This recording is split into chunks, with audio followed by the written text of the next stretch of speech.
So, week number one, it's over for Overwatch League playoffs. We are now down from 6 teams to 4. So we had 12, obviously, in the regular season, cut down to 6 for the playoffs. Now we're down to 4. After this week, of course, there will be only 2 left for the grand finals. And I'm just so bummed out right now. I'm so bummed about Overwatch. With what happened to my team, which I'll get into in a little bit. I was playing, and I've been trying to play a bit more, like especially on PS4, because the last couple seasons, I guess the last season, I didn't play nearly as much. I was playing other games, and I was playing like on PC now because I now have a good enough gaming laptop to game on it. So I haven't been playing as much, and I haven't been I haven't been having fun when I was playing either. Today was another terrible day. It just seemed like there were guys that were boosted. It just seems like I have guys on my team that are like legitimately boosted. Like not even that they're playing like bad or they have bad plays, but it's like that the entire game you look at it and you're just like, this person can't actually be in mid diamond. Like I had a Zarya in my last game who played, and I don't know, it was hours because every single person in this game has their profile private. But anyway, he gets his grab. I'm playing Hanzo. We're attacking on Temple of Anubis. We have a pretty good comp. We got 2 healers. We got me and a Doomfist for DPS. Hanzo and Doomfist isn't optimal, but it was okay. We have Ryan Zarya, but we win the first point pretty easily. We take it, so then we're gonna go attack second point, and everyone on our team has their ult pretty early on, like a little bit after we had won that fight to get the point, except for Zarya. And it's like, okay, Zarya, she has a slow charging ult unless you can get a ton of energy. So we got the kills pretty decently quick. So it's like, okay, yeah, I totally understand. You don't have your grab. He's at like halfway, and it's like, yeah, that's totally cool. And so it takes a little bit. We like push, I think twice, maybe even 3 times. We don't really get anywhere. They pretty much had a Junkrat spamming the middle, and they also had a Tracer that was really giving our backline a hard time. And like I'm trying to help them, but I'm whiffing some shots, and like I kill her sometimes, but other times she gets the best of me, and like she kill our Mercy, blah blah blah. So we're having a bit of trouble, but it's like, okay. With their comp, they had Brigida. They had Reinhardt for their tank. They had some healers. They had some DPS. But of the healers, it was Ana and Brigida. So yeah. So it was like, okay, those are both good support heroes, but against a Grav Dragon combo, they can do nothing. They can't get out of it. They can't heal enough to keep their teammates alive in it. Like Ana can sleep Hanzo when he's in like the animation before it shoots. That's about all you can do, and the chances of that happening are pretty freaking slim. So Zarya gets her grab. I'm like, all right Zarya, whenever you see a good one. This was about, we capped the first point, then we had about 640. By the time he gets his ult, we had about 450, I believe, and he held his ultimate for 3.5 minutes, which is an awful thing to do. You never want to do that, because if you're holding that long to get the perfect ultimate, you're probably pressing too hard and you won't get the perfect ultimate off anyway. It'll be a mediocre one or a bad one. And in the time of 3.5 minutes, even for Zarya, who has a slow charging ult, like they had a Junkrat, they had some ways to get some energy, and you could build that up. Like you could build it up, and before you say like, oh well, maybe it just wasn't an experienced Zarya player. I asked because I was in team chat, and he said he was comfortable on Zarya, so me and the rest of the team are like, okay, good. So he proceeds to hold it for 3.5 minutes, even with fights that were even, and fights where none of us got picked off. And the fights began in earnest, like a fight where we would get the first pick. He just absolutely refused to use it. They didn't have a diva, so it wasn't going to get eaten. They essentially didn't have anything to block it. If she had hit, you don't need to hit all six of them. You hit 2 or 3 of them. If you hit 3 of them, that's great. Send the dragon through. All 3 are dead. It's a 6v3. but he did not use it. And when he did use it is when we started to push in. We lose. I think we lost one. We got a kill, and then we lost one, and then he grabbed two of them when we were already down to four, and it was just an absolute disaster. And yeah, so that was just one example of it. There were just a lot of plays that were just like making me scratch my head, and like I'd say in the team chat, like, okay, you're gonna use it now, like. Let me know. Do you want us to help you set it up at all? Like, do you want us to try to flush them out so you can get a good grab in? But there's a no, it's fine. And it was just, it makes my brain hurt. Trying not to tilt, but I've lost a bunch of games recently, and it hasn't been fun. Though I mean, the one thing I can say for this season is, there's decent variation in my skill rank, which is like 30. I was upper 33s for like the first weeks of the season. Now I'm in the lower 32s, maybe even the high 31s now. So that's about where my skill rank is on PlayStation. So it's people who know how to play the game and can play the game pretty well. We're not like god tier amazing, but we know how to play the game and we're pretty good. So it's just been very frustrating. Blizzard has been boasting and shouting to the world how great their new system is, and now with the changes where your profiles are private now and you can endorse people, they say toxicity is way down. In my experience, it's not. It's exactly the same as it was. You have good games, you have bad games, more bad than good. You have people that tilt out of their mind immediately. You have people that if the comp isn't what they want, they will get pissed and yell or throw immediately. You have the people who, if a push or maybe two fail, they immediately switch off from if they were supporting, they go Widowmaker, etc., etc. So it's still been rough. Watching Overwatch is still way more fun than playing it to me. I've been enjoying it more on PC just because I have like a group of friends that play, but even then it's really frustrating half the time. Yeah, I don't even know who has more toxic people. I would say definitely I haven't played that much of it, but Xbox Overwatch has been the least toxic in my experience, pretty easily. But then computer, you get so many goofballs, and like that's cool as long as they're, like I said, as long as somebody's not just super toxic for no reason, I'm cool with them. Even if they're just like bad at the game or they're throwing like even like the guys today, like the Zarya, I didn't yell at him or anything like that. It was just really frustrating and depressing. So anyway, that's how Overwatch has been going for me. I hate the new changes that they had to make the career profiles private. I think that is an awful, horrible change, and I'm extremely disappointed with everyone at Blizzard who was a part of making that happen.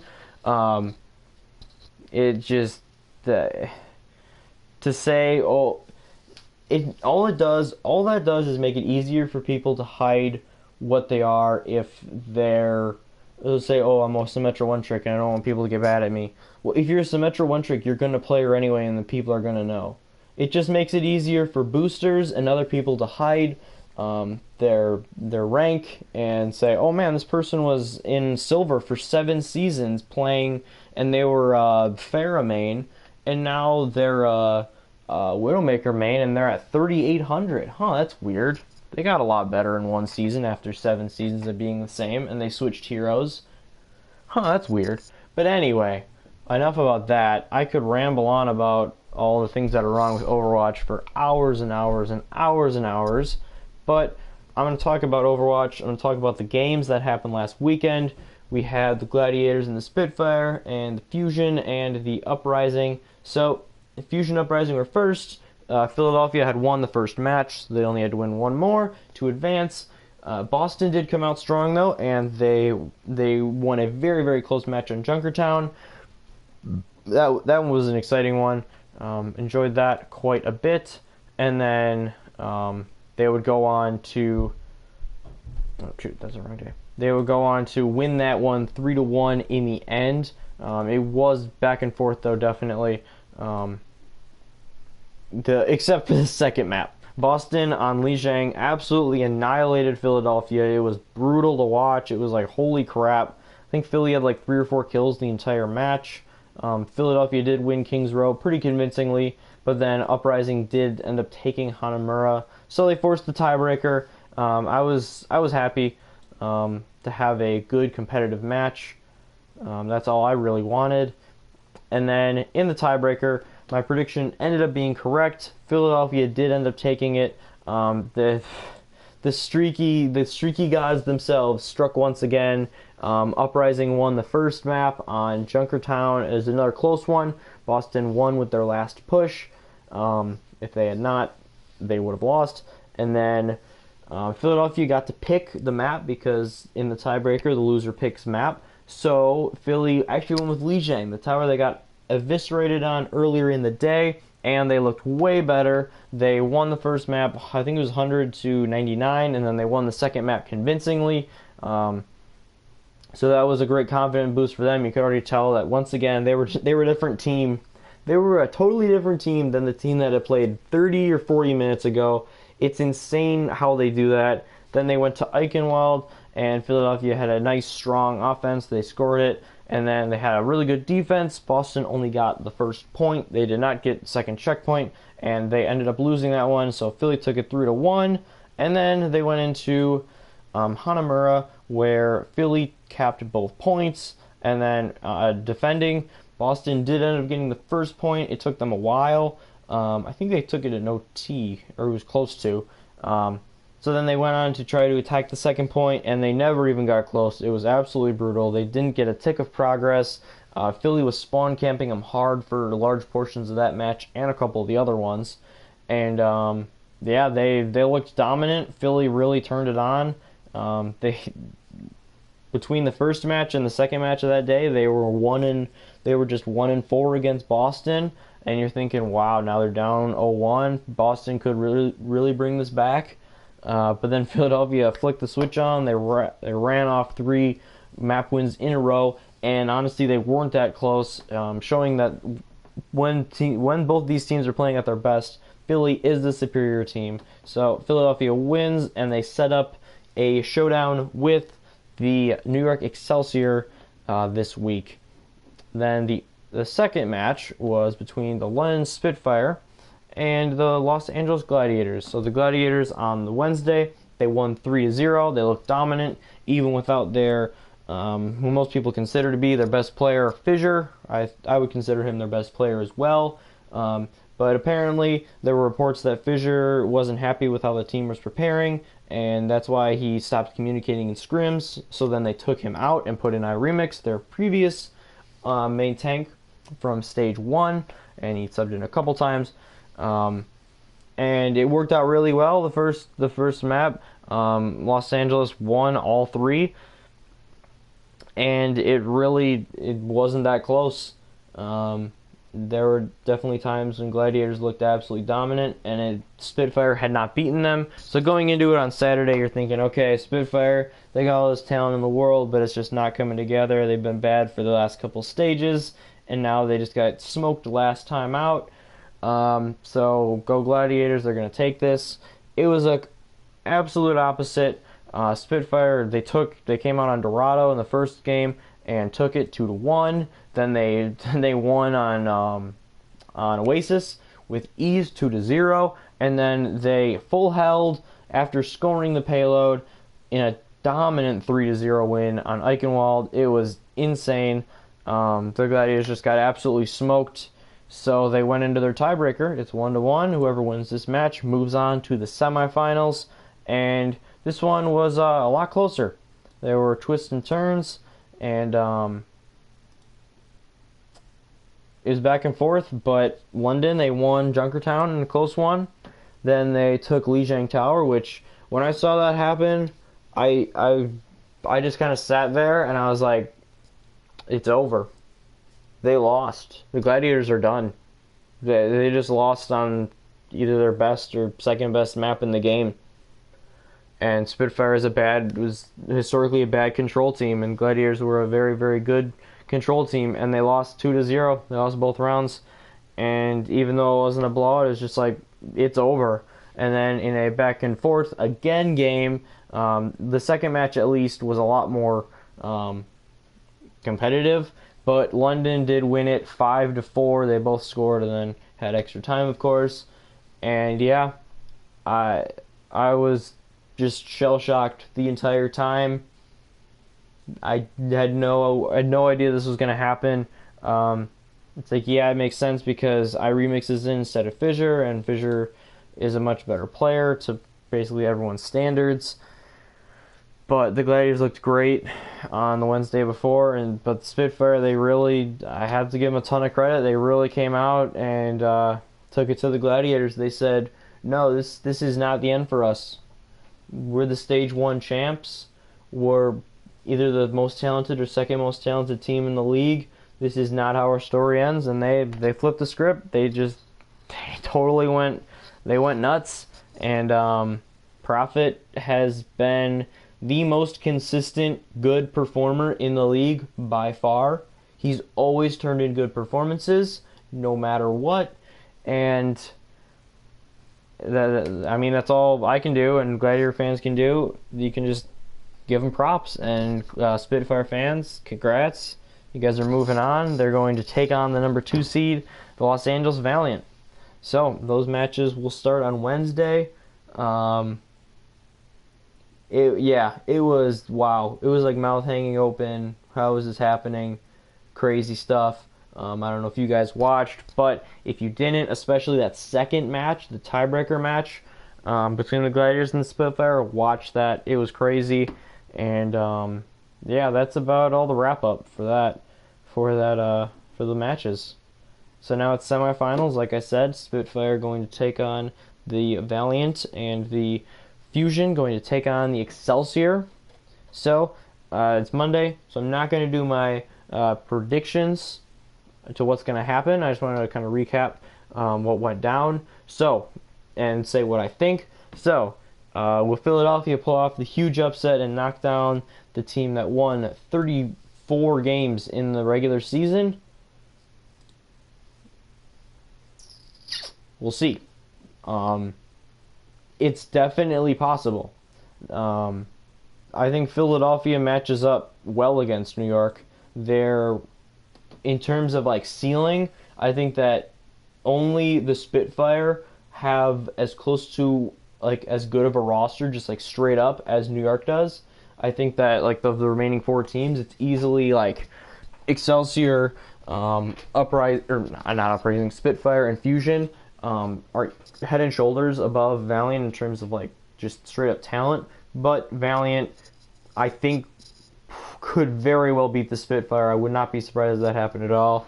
They're like the best example of a team.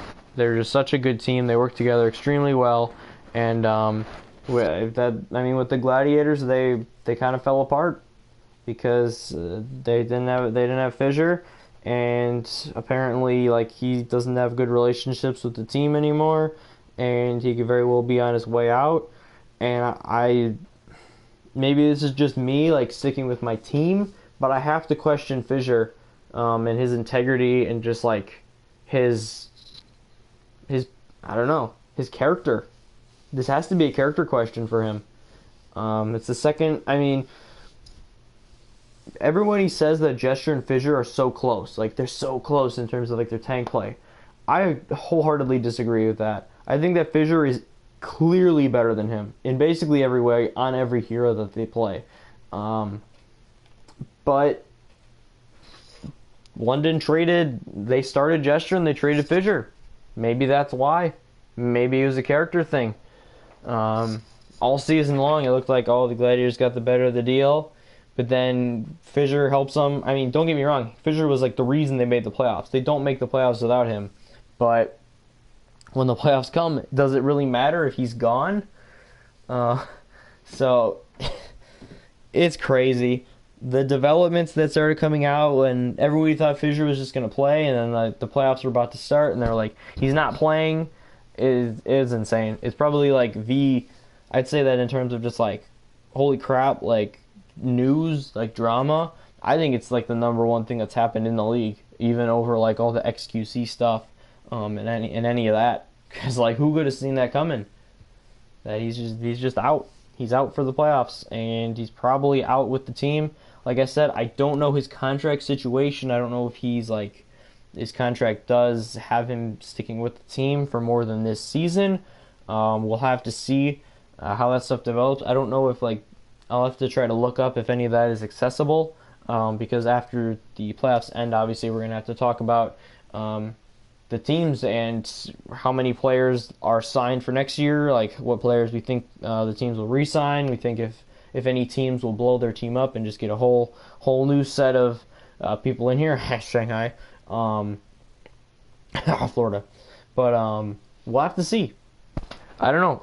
I feel like I've said that a lot this video, but it's kind of how it goes for this stuff. Overwatch League has proven to be in a lot of not in terms of like match results, but in terms of just like what happens and how it happens. It's proven to be extremely unpredictable and just crazy in general. So that's why a lot of channels have just been talking about the news and why Overwatch League has been such a good source of content for all those channels for these months that's been around. So this video's gone on for a long time, I feel. Probably like 30 minutes at least. But anyway, we're going to leave off there.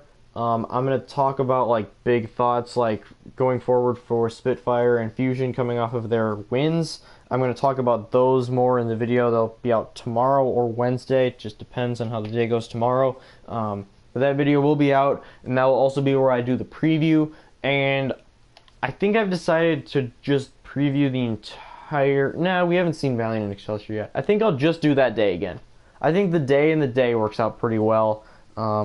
Because, I mean, like we saw this time with the Gladiators and the Spitfire, it varies so much from day to day. Wednesday it looked like it was all Gladiators, and then Saturday it was the opposite. So this playoffs has already been good. I mean, I would have liked to see more like 5 matches. There weren't any. So hopefully some of these will be closer in terms of like the map wins. But these playoffs have already delivered in terms of excitement. It sucks for me. My team is out, but I will still be watching. It's still going to be a bunch of fun. And I'll see you guys in the next video.